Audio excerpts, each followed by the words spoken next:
2026-27 ಸಾಲಿನ ಆಯವ್ಯಯವನ್ನು ಸದನದ ಮುಂದೆ ಮಂಡಿಸಲು ನನಗೆ ಸಂತೋಷವಾಗುತ್ತಿದೆ.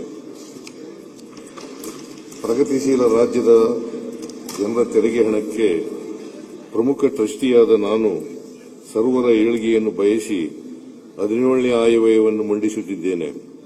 ನಾಡಿನ 7 ಕೋಟಿ ಕನ್ನಡಿಗರ ನಿರೀಕ್ಷೆಗಳನ್ನು ನಾವು ಅರಿತಿದ್ದೇವೆ. ಅವರ ಕನಸುಗಳನ್ನು ನನಸು ಮಾಡುವ ನಿಟ್ಟಿನಲ್ಲಿ ನಮ್ಮ ಸರ್ಕಾರ ಬದ್ಧತೆಯಿಂದ ಕಾರ್ಯನಿರ್ವಹಿಸುತ್ತಿದೆ.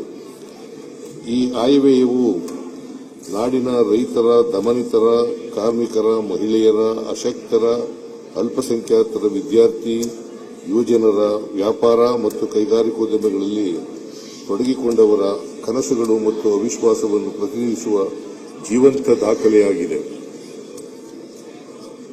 ಧನಶೀಲ, ಮನಶೀಲ, ತನುಶೀಲ, ಸರ್ವಮಯ ದಕ್ಕಿಂಗೆ ಕಾಂಬುದೆಲ್ಲವೂ ಶೀಲ, ಇಂತಿ ವ್ರತ ಸಂಪದವೆಲ್ಲವೂ ಆಹಾರ ಕುರಿತು ಮಾಡುವ ನೇಮ ಎಂಬುದ ತಾನರಿಯಬೇಕು. ವಚನಕಾರ್ತಿ ಅಕ್ಕಮ್ಮ.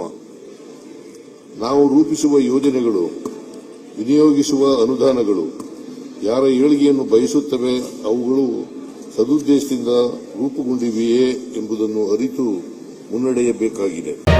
ಮತ್ತಷ್ಟು ಸುದ್ದಿಗಳಿಗಾಗಿ ನೋಡ್ತಾ ಇರಿ ಪಬ್ಲಿಕ್ ನ್ಯೂಸ್ 24x7.